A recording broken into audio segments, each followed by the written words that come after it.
Hi, I'm Daniel Lucas, and welcome to Book 101 Review.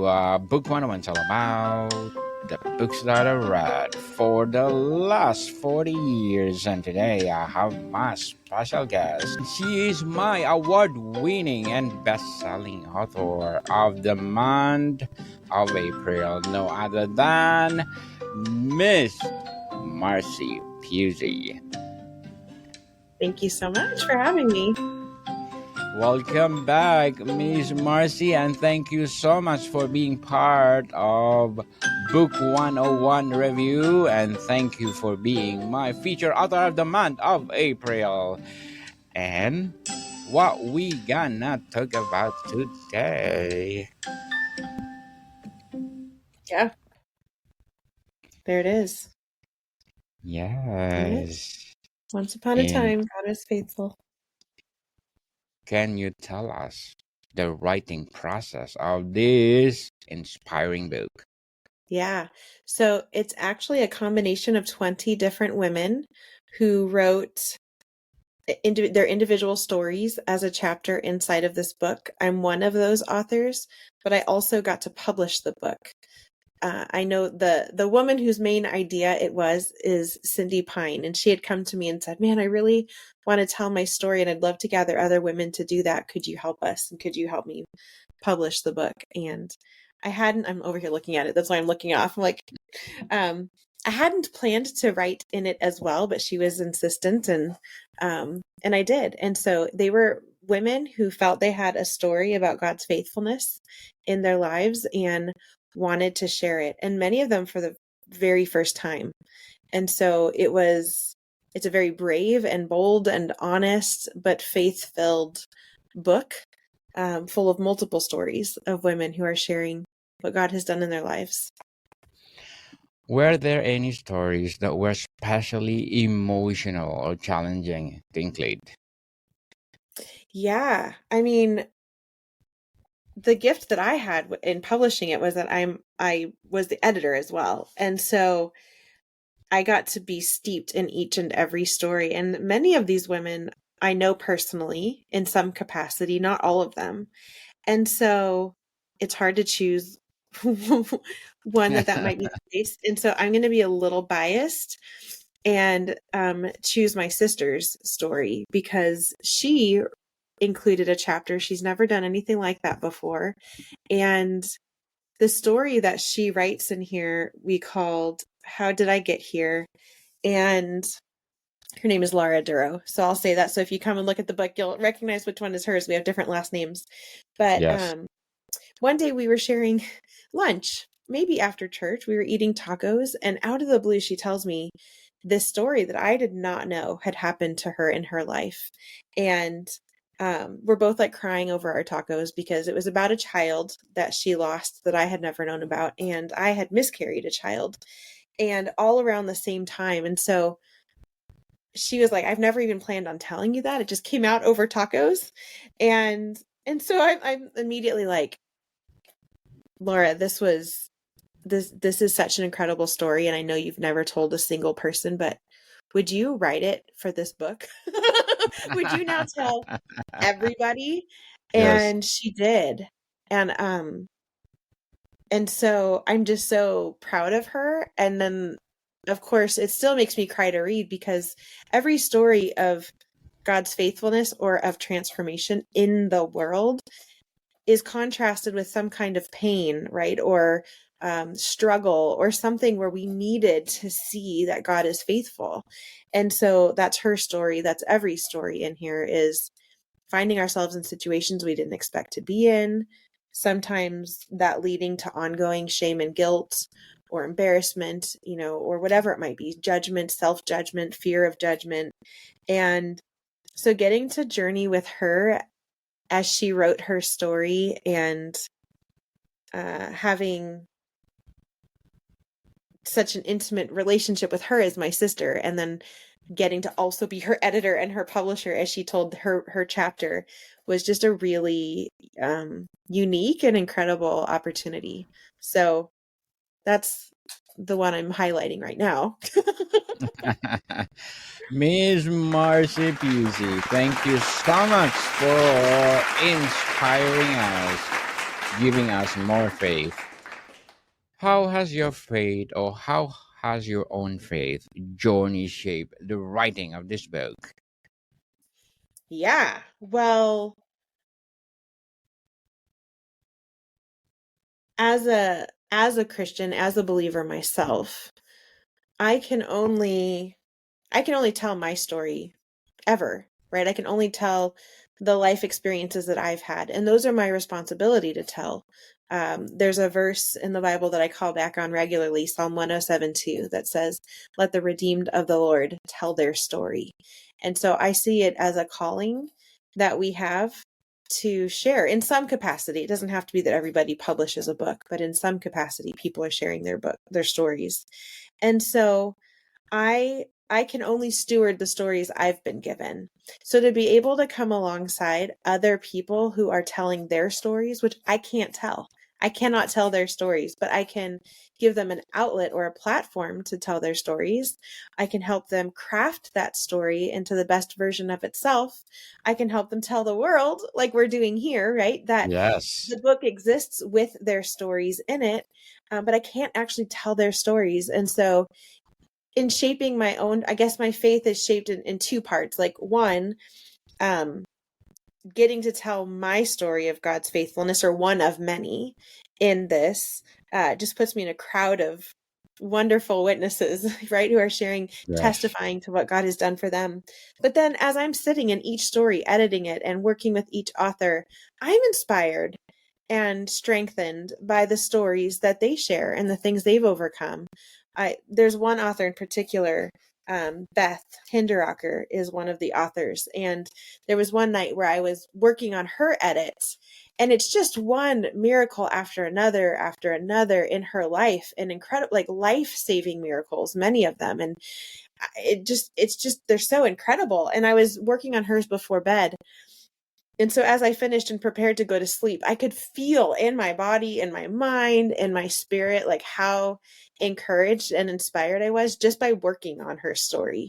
And so it was a really special time to be getting so to be spending so much time in each of their stories the way that I did, um, because I just like soaked up the things that God did for them as I was publishing their books, which was a unique opportunity. So absolutely, I think that just further strengthened. There's another verse that says, our iron sharpens iron, and that we are like Yes. that for each other. And so I felt sharpened by participating and witnessing their stories as they told them, um, both as a fellow collaborating author, but also as the person who got to edit and publish their stories. Let's empower Christian together, and Yes. let's empower our faith. How did you balance storytelling with spiritual reflection in the book? Yeah. Well, you know what? This is a great question, because what I find is that it matters. I mean, balancing the Yes. story. So but they don't separate, right? And this is sometimes, maybe, mm, if I've heard this, right, that like a woman's brain is like like spaghetti, and a man's brain is like a waffle with all the little compartments, right? It's like, Yes. this is and a woman's brain is just like, psh, it's all mixed together. So I want to say that maybe in some ways it's easier for me, or for us, some of us, to integrate those things more easily because our brains are like spaghetti. You can't pull spirit apart from physical, apart from parenting, apart from partnering, whatever it might be. It's all connected for us. And I know this is a huge generality, so I am not intending to exclude any man who's got more of a spaghetti brain, or women with a waffle brain, or whatever it is. So I Yes. guess all of that to say, I think the balance, for me, comes kind of easily because they're not separated. I don't have to think about, okay, make sure I'm integrating enough faith, or make sure I'm integrating it. They're all connected. They're all part of each other. And so I don't have to think too deeply about it. What I am thinking is, are the stories we are telling told in such a way that we are impacting the brain of somebody else in a really positive way. And so that's where my background in psychology and therapy comes in very handy, as I understand to a degree how the brain responds to story and the incredible impact that we have on somebody's actual neurology when we share stories. And this can be books, again, it can be movies, it can be music. There's so many ways that we receive story, and the impact is physiological. It's really incredible. So I think that more of my work in helping with these was making sure that we've got a good balance of the story elements that really light up somebody's brain and causes them to experience our story as they read it in a way that leads them with more resilience, with more faith, with inspiration, with more hope. And so some of those elements are really balancing the conflict and the obstacles with the hope and the overcoming. So if somebody gave me a story and it was really just only hard until the very end, and then it was okay, I would change that or work with it so that it's more of a roller coaster. We're not low too long. We're not high too long. We're giving the experience of sometimes things are hard and then there's hope. And then sometimes things are hard and then there's always hope. And so I think that's probably more the balancing act that I had to do with their stories, was making sure those elements were there in such a way that we could make a true positive impact on someone's brain. I nerd out on that. So Yes, indeed. Miss Marcy, what advice would you give to women going through their own spiritual struggles? yeah. This Easter Sunday, which as of our recording was just a couple days ago, Yes. really had me reflecting on that again. I mean, this is my 44th Easter, or however many Easters I've been alive. So it's not a new story, but I found myself relating to it again a little bit differently, because I don't know about in your life and your friendships, but in my life and my friendships, and right now there's so many hard things happening for people. My dad has been in the hospital for a couple of months. Then he was in rehab. Now he's back in the hospital for, failing organs. It's a big deal. Another loved one of mine relapsed in his addiction and is back in addiction rehab. I have just so much. There's just so many things, right? I've got some legal things that I'm facing. And so it's easy to feel stuck or fearful or even hopeless a little bit. And I found myself this Easter thinking about how when Mary, for example, goes to the empty tomb Sunday morning, she goes to visit and the tomb is empty. And we think of that now as we celebrate that. We're like, yeah, our God's not dead. He's not in the tomb, right?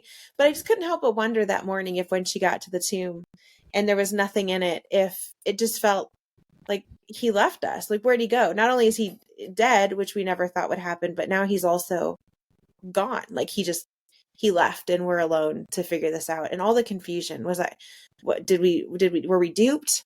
And it doesn't last very long, because Jesus meets her in the garden, or the gardener, that she doesn't recognize him at first, calls her name, and then she recognizes it's him. And I just thought, gosh, that space in between knowing that he's never left and that his plans are good, and seeing an empty tomb or a dead Messiah on a cross, those moments happen in life all the time. And I know they happen, the potential for them to happen in my life as well, that we could, just with what we see, we can make up a story about it. I see an empty tomb. That means I was duped. I believed a lie. God's not real. Or if he is, he doesn't love me. Why did hard things happen? Therefore, I don't want to serve a God if he lets hard things happen, right? There's all these stories. And yet when Jesus comes in the garden and says her name, she has eyes to see and recognize him. And shortly after, right, everybody gets to see him. I mean, so many witness him being alive and ever present in times of trouble, which is what the word says. And so to anyone who's struggling in their faith, that would be my encouragement, just to know that with what you see, it's so tempting to make up a story about what it means. If there's bad in the world, then God is bad. If I'm struggling, then God doesn't love me. And yet he let Jesus struggle and die because there was a plan that was for our good that ends up allowing us to have a personal relationship with him, an intimate relationship with him. And because Jesus didn't stay dead, right? That the act of that, the purpose of that was fulfilled, but we couldn't see it. They couldn't see it. And that is true in our lives too. So if you're in a season of struggle and you've got questions and you're trying to understand, how could God let this happen? Where is he? Does he love me? The answer is yes, he does love you. And how does he let things happen? We don't deserve him to ever intervene. We live on a fallen planet full of rebellion against him and his Yes. leadership in our lives, his fatherhood in our lives, his friendship. And the fact that he ever intervenes is an act of mercy and an act of grace. And so it's not that he's just around letting struggle happen. It's that we as a race chose struggle. And he steps into that struggle and says, I will never leave you alone. I will walk you through it. I will even find good here and allow there to be good in this story in some way. And unless we're willing to see that, we can miss it. And so I think that's such an example, coming back to our book, right? Of all of these women had an opportunity to see a hardship as God's abandonment or faithlessness. But because they hung on, even if it was by the tiniest thread, they got to see the other side of it, where God did something redeeming and beautiful. You know, we've got that verse too about how he brings beauty from ashes. Like sometimes things burn down, but it's in those very ashes that finally we have the right soil to see something new grow and bloom from it. And I know I've got those stories in my life, and I would just encourage anyone struggling to know that what you see and the story you attach to it isn't necessarily the truth. What we have is God's word, which says he will never leave you or forsake you, and that he will bring about the good in all things for those who are called according to his purposes. And if you're following Jesus, you're called according to his purpose, then that word is going to be true in your life. And so hang on to that and be able to separate who God is from how people are. So if a Christian person has hurt you or a Christian institution has hurt you, that is not God hurting you. That is those people who are poorly representing him because they're human as well. And so just keep those separate and hang on. That's what I would say. I know it's a long answer, but I obviously feel deeply for those people because we've all been there, I think. Yes, indeed. Such empowering answer and inspiring. Miss Marcy, truly remarkable. Thank And you. people, God's plan is better than you are planning. So stick to it. Just have Yes. faith Yeah. in God. Just have faith Yeah. in God. So, Miss Marcy, if God could write a short message to each woman in the book, what would it say? It would say, you are not alone.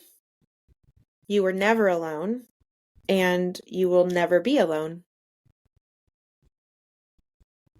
That's probably it. I mean, I guess the rest that comes to mind is because I see you and I know you and I love you. Yes. God so loved the world. John 3:16 itself. Do you plan to write a follow-up or continue sharing more transformational stories? Yes. Yes, I can't not.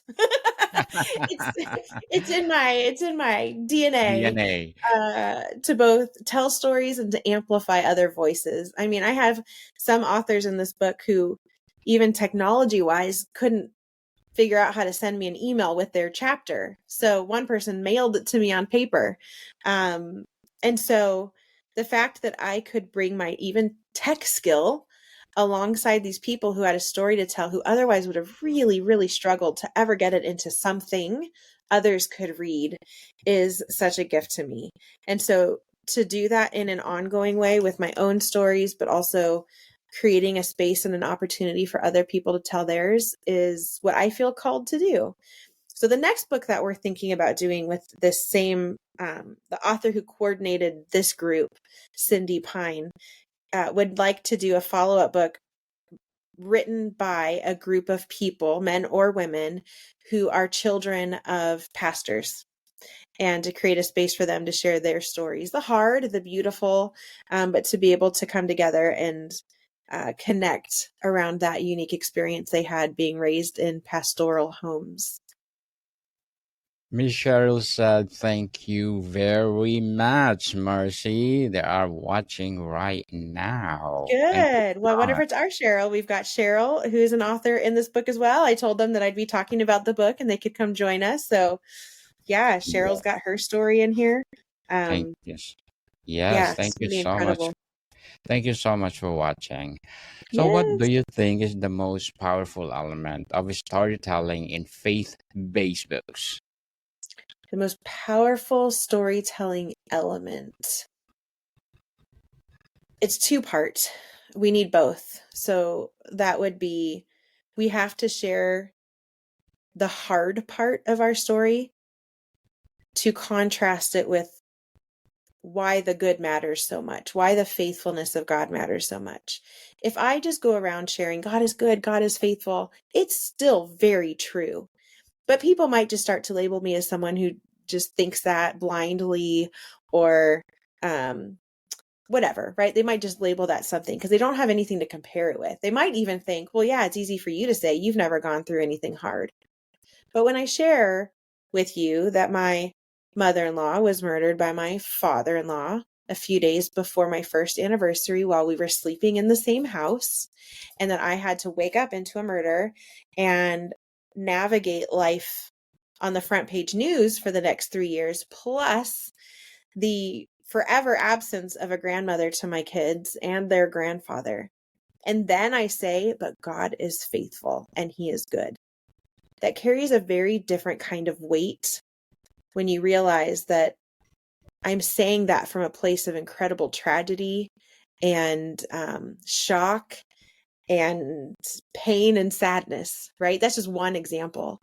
And so I think sometimes people are afraid to share the harder part of their stories because they don't want to sound like they're trauma dumping or that they're complaining and grumbling. They just really want to be able to focus on the goodness of God. And that's, yeah, because that feels really good. That is the anchor of our soul. Like we hang on through hard things because he's good. But we have to be able to share the lessons through which that has really, really mattered, right? So for some of these women, they left abusive relationships. So some of them have to talk about what that was like, how they reached a point of wondering if they would survive or their loved ones would survive or what would happen to them to get to where they said, man, God is faithful. And so I think those two story elements, both the telling of the hard thing, but also the telling of the redemption, of the restoration, of the hope that got them through it, is equally as important. Otherwise, it is just trauma dumping. We've got to take people on a journey, and both of those parts of the journey are crucial for somebody to both feel the depth of our proclamation that God is faithful, but Yes. also not just stay stuck in, oh man, they've had a really hard life. Like, how are they alive? Well, I'm telling you, because God is faithful. That's how I'm alive. Yes, people, God is faithful, even we are not faithful to Him. Even, yeah. Miss Kelly says, "Love you so much." Yeah, Kelly's one of our authors as well. Yay, thanks for showing up, ladies. We got you. Yes, Go thank support you these so women as much. they tell their stories. Yes, thank you so much for empowering women all over the world.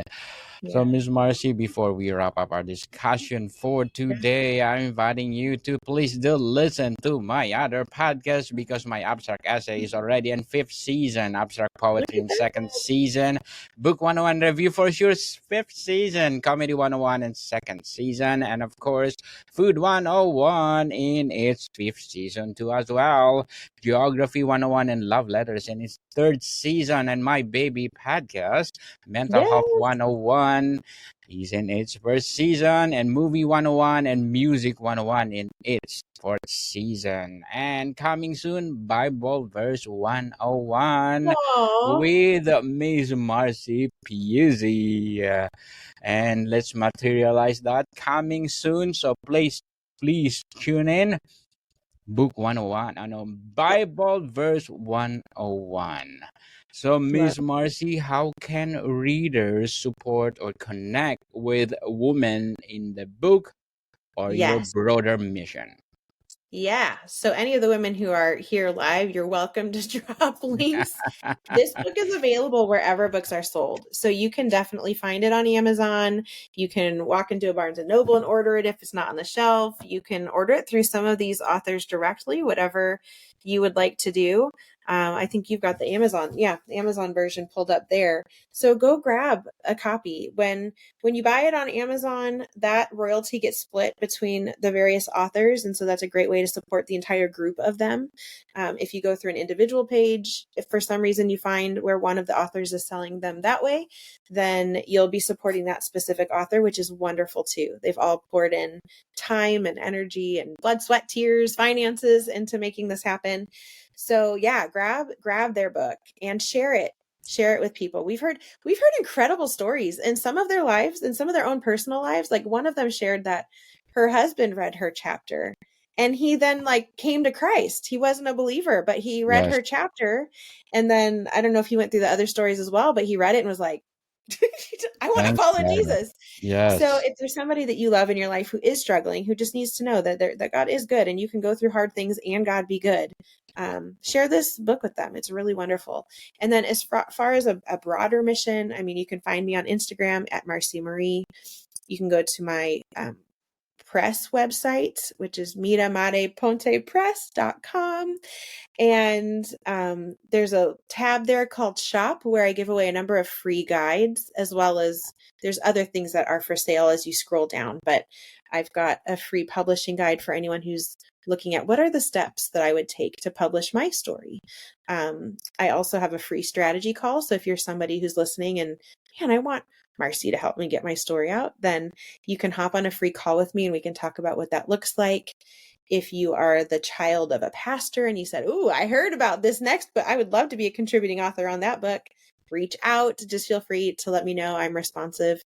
And yeah, those are a great way to connect with my broader mission. Is Ms.Marcy Pusey, thank you so much for empowering women all over the world, and looking for more and more and more empowering books like this to come. So can you please invite our listeners to support all your books? Yes. Yeah. So to all of our listeners, you can grab all my books. Yes, This one included. please. You'll find this one on my website as well. I wrote for children and adults, and they're available again where books are sold. And then Daniel, just thank you for offering your platform in so many different themes and topics to elevate voices and get messages out there. I'm so appreciative of the work you do, and so thank you for having me on, and look forward to future connections.